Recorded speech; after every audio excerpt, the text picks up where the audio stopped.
真係三生有幸啊！今日終於可以同到女神表白啦，耶！Elsa，Hello，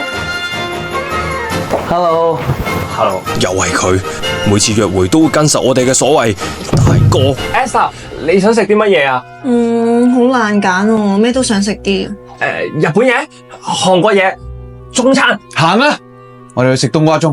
大班好食過冬瓜盅啦。唔係，我見你額頭有幾粒瘡，又有狐臭，又口臭，清潔啲唔好咩？冇。大哥講得啱㗎。你睇我個樣都知我一表人才啦，但係只要有大哥嘅出現，我嘅表現就變到好業餘，好唔認真，好似馬戲團咁。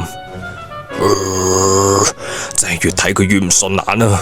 點解一個人可以又靚仔，又識着衫，又有才華，又有風度？我承認我係妒忌啊，但問心啊，如果佢長期出現喺你想追嘅女神隔籬，你想入去中路，真係唔係咁易噶，葉師傅。睇嚟我嘅告白行動衰硬啦 ，Esther， 本身我真係想和你。呢排真係做 gym 好攰，好多女望我喺個 gym 度。